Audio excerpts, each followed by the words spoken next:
আসসালামু আলাইকুম আমার প্রিয় ভাই বোন ও বন্ধুরা সবাই কেমন আছেন? আলহামদুলিল্লাহ আমিও ভালো আছি। দুপুরের রান্না নিয়ে চলে এলাম। আজকে রান্না করব পুঁই শাক দিয়ে চিংড়ি মাছ। অবশ্য পুঁই শাকের মধ্যে কিছুটা দিয়েছি মিষ্টি কুমড়া ও পটল। এই রান্নাটা আমার খুবই পছন্দ এবং আমার হাজব্যান্ডেরও খুব পছন্দ, তাই এই রান্নাটাই আজকে করব। তো দেখতেই পাচ্ছেন আমি রান্না শুরু করে দিয়েছি। এখানে আছে হলুদের গুঁড়া, মরিচের গুঁড়া, ধনিয়া গুঁড়া, একটু জিরা বাটা এবং পেঁয়াজ রসুন কাঁচামরিচ কাটা। সবাই জানেন কিভাবে রান্না করতে হয়। এটা খুব নাড়াচাড়া করে নিয়েছি আমি। তারপরে এর মধ্যে এখন চিংড়ি মাছগুলো দিয়ে দিব।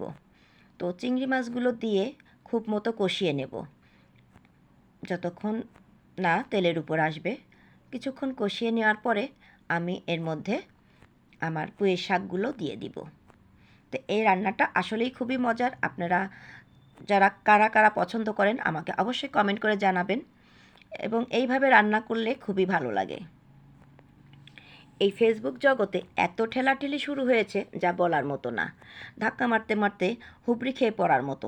তাই আসেন ধাক্কা না দিয়ে একে অপরকে হাত ধরে টেনে তোলার চেষ্টা করি, যাতে ধাক্কা খেয়ে পড়ে গিয়ে সেও ব্যথা না পায়, আর যে ধাক্কা দিল সেও না ব্যথা পায়। তাই হাত ধরে তুলে ধরার চেষ্টা করি। তাহলে একে অপরকে সহযোগিতা করলে দুজনেই একসঙ্গে এগিয়ে যেতে পারবো। এই জগতে আসলে একা একা কখনোই এগিয়ে যাওয়া সম্ভব না, সফলতা অর্জন করা সম্ভব না। একে অপরের হাত ধরেই এগিয়ে যেতে হবে, সফলতা অর্জন করতে হবে। এখন শাকগুলো আমি নেড়ে চেড়ে নিচ্ছি, দেখতেই পাচ্ছেন। আজকে রান্নাটা কেমন হবে আপনারা অবশ্যই কমেন্ট করে জানাবেন। কিছুক্ষণ ঢেকে দিব। ঢেকে দেওয়ার পরে আবার এই যে পানি শুকিয়ে গিয়েছে, আবার নাড়াচাড়া করছি। করে এখন কিছুটা পানি দিব সিদ্ধ করার জন্য। বেশি দিব না, যেহেতু নাড়াচাড়া করতে করতে সিদ্ধ হয়েই গিয়েছে প্রায়। একটু ঝোল রাখবো, এর জন্য আরেকটু পানি দিলাম। পানি দিয়ে আবার ঢেকে দিব। ঢেকে দিয়ে যখন পানিটা কিছুটা শুকিয়ে আসবে তখন নামিয়ে নিব। গরম গরম পরিবেশন করলে খুবই মজার খাবার। আরেকটা কথা বলি, এটা কিন্তু আমার গাছের পুঁই শাক। আপনাদের এর আগে আগে আমার গাছ দেখিয়েছি, অনেক সুন্দর শাক হয়েছে।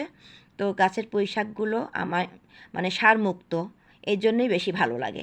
সবাই ভালো থাকবেন, আমার জন্য দোয়া করবেন, আমিও সবার জন্য দোয়া করি। আর ভিডিওটা লাইক কমেন্ট শেয়ার করতে ভুলবেন না কিন্তু। এটা আপনাদের কাছে একটা অনুরোধ। সবাই ভালো থাকবেন। আল্লাহ হাফেজ।